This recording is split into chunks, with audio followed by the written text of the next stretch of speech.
one thing that is really crucial in DBT is to understand this model of emotions. Again, especially as we are sitting at home, if we are in a confined space especially, sometimes our emotions can all merge together and we don't actually know what we are feeling all the time. We also might realize that a lot of our prompting events are kind of building up over time. So the model of emotion is actually really helpful to, one, help us understand what actually was it that set me off to this point where I am now engaging in behaviors, or I'm having urges, or I'm feeling some type of way. And it can also help us to identify an emotion if we are having a bunch of thoughts and urges and acting out on these urges, and we don't necessarily know how we're feeling. So this is a model of emotion. Over here we have our emotion and our intensity, and that can come at the very beginning of doing this. It can also come at the very end sometimes. So this model of emotion is a bunch of factors that go into what we are feeling and informing us how intensely we are feeling it. So oftentimes we're talking about the emotion, we're also talking about the prompting event. Things that we don't always think about are going to be our vulnerability factors. Our vulnerability factors are those underlying things that make us more susceptible to feeling our emotions more intensely, and what might make a prompting event more intense than it usually would be. So our vulnerability factors, one skill that we talked about last week with our clients was please. So these are things that we have control over most of the time, and yet sometimes we don't always manage them. So if we aren't taking care of our physical illness, like if we are feeling sick, if we are feeling lethargic, if we haven't had enough sleep that night, if we had too much sleep, and if we hadn't eaten recently, these all can be vulnerability factors here. Additional vulnerability factors that we don't often think about that might lead to emotional intensity might be past experiences. So right now, many of us are in situations where we are living with people who know us pretty well and who we know pretty well. And so when you want to ask mom something, you might be less likely to do it because like in the past, mom maybe has said no to this request, so you're not going to do it. And so oftentimes those past experiences and what we already know about a situation or what we already assume about a situation can inform how intensely we feel an emotion and, in fact, what emotion we do feel. So those vulnerability factors are the things that make us more susceptible to our feelings. So then we're going to go down to a prompting event. That prompting event might be just that one thing that really sparked you to start going into interpretations. So what are some of the things that you're thinking about this event now? What are some of the judgments and the assumptions that are fueling your emotions? These are kind of the things that I kind of need to check the facts on here, and yet they still fuel our feelings. So then once we identify our interpretations of an event, we also want to identify what are some of the biological changes? What am I feeling in my body that is fueled by these interpretations, fueled by this prompting event, fueled by this vulnerability factors? So what am I noticing in my body? What are some of the physiological changes in my body? What are some of the urges that I'm having right now that are fueled by all of these things? How does my face look? What is my body doing? What am I saying in this situation? And what am I actually doing? So we have our urges, and then we have what are we actually acting on? And then we also do want to look at what are the after effects? What are the consequences of all of these things that are working together to fuel my emotions? Sometimes this could be another behavior. It could be a reaction from another person. It could also be another emotion. And then if you want, you can do this all over again. So to help you guys better understand in more real time what this could look like, I'm going to give you guys a little model of emotion of my own.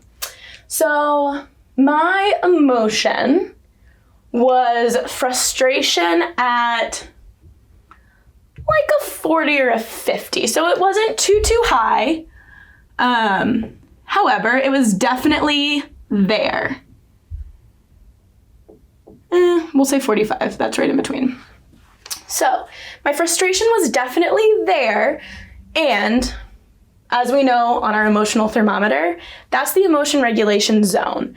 So at a 40, frustration out of 45, I'm definitely going to be using some emotion regulation skills. So check the facts, problem solving. That's also what the model of emotion can help us do. When we identify the intensity of our emotion, it can help us better understand what skills can I use in this situation. So out of 45, definitely a situation where I'm going to be checking the facts, trying to problem solve, maybe doing a little bit of opposite action, which I did all of the above. So this was, I'm gonna say it was last Wednesday. The prompting event was that my dad, who lives down in South Carolina, asked me to come down to South Carolina to be with him, which normally you would think, yes, of course I want to be at the beach instead of in DC. So, and that sounds lovely. So why was I frustrated? Well, let me share with you. So some of my vulnerability factors were, when he called me, I was coming out of a session and I hadn't eaten yet. So I was hungry, like this was my lunchtime. I was just about to go make lunch, and that is when he called. And because of all this stuff going on, and I don't live near him, I felt a need to answer him. So I hadn't eaten in a minute. And some other vulnerability factors. My dad is 60 and he has a pacemaker. So with all of this stuff going on, he is like a prime candidate for this virus to go awry. So vulnerability factor is fear, some fear, or is hunger, also fear of like knowing what I know about his physical being, and some unknown of, I haven't talked to you in like 2 days, what could be new? So definitely a few vulnerability factors going on here, leading into my prompting event, which led into my interpretation of the event. I had a lot of judgments about, Dad, how could you possibly ask me that? How don't you know that you are the prime candidate here? You shouldn't be asking me these things. I should be away from you. I shouldn't have to tell you this information. So there were a lot of shoulds here. And at that point, we'd only been about a week and a half socially distant. So I'm still like in a prime space where I could have this virus and I don't even know it yet. So there are a lot of shoulds fueling this otherwise something that I would immediately jump on and say, absolutely, yes, I would love to come down with you. But there are a lot of shoulds, and there's a lot of my own anxieties of, well, if I go down there, what if I do carry it? Or like, what if I do go back to work soon and I have to immediately come back up here? That's too much stress. So there are a lot of thoughts, interpretations, and should statements surrounding this. And so when I was noticing this, I definitely noticed that my face got hot, my heart rate increased, and I couldn't really get words out because I was focused on a lot of the I should not be telling my dad these things that he should already know.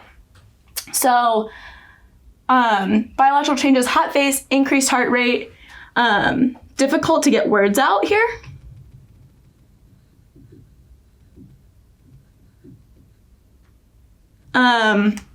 One of my urges, because yes, I do want to go see him and I would love to be in South Carolina, one of my urges was to go, for sure. Absolutely. Another was to kind of yell at him and just be like, why don't you know these things? And why don't you know this about yourself?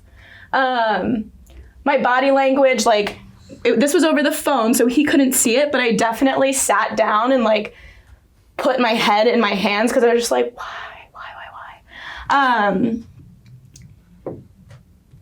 And so after this whole situation, ultimately, like, I did tell him calmly, through lots of paced breathing, I said, no, like, and here's why.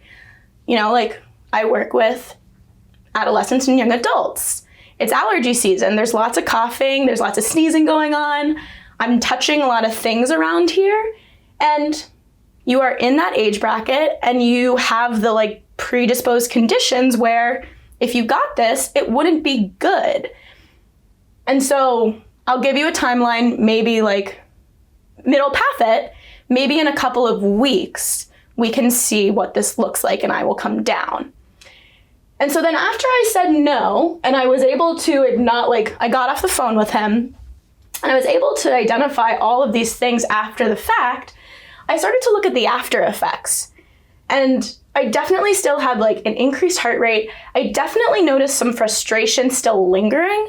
And then I also started to think about these things and I was like, well, why was I so frustrated? And when we talk about emotions, there's kind of a range of emotions, and like frustration definitely can be like an angry emotion associated with it.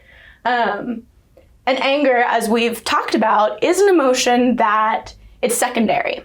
So there's usually something underlying that you don't really want to play with or engage with. And so after I looked through all of this, I noticed, I was like, oh, that was fear. Like, at the end of the day, like in that moment, yes, I was definitely frustrated in that conversation because of all of these shoulds and some of these vulnerability factors. And afterwards, looking at all of this, because this is a lovely request, I was frustrated in the moment, and I was frustrated because there was fear. There was fear of this person I care about potentially risking some danger for themselves to be with me, which is very nice, and yet not paying attention to what would be good for him to do. So after we do this, we can sometimes identify like really what was underlying in this situation and what comes after. And so I was able to identify fear, and then I was also able to share that fear with my dad and explain like, this is why I was kind of short with you on the phone. I didn't mean to be short with you. And this is kind of why it was happening. So the model of emotions is a really important tool to help inform us what fuels an emotion at the intensity with which I'm feeling it and what happens afterwards. How can I engage with this emotion more effectively? So like this urge, I used a lot of opposite action to this urge to go down there and see him because I don't know the next time I'm gonna see him. So yeah, I would love to, but had to use a lot of opposite action.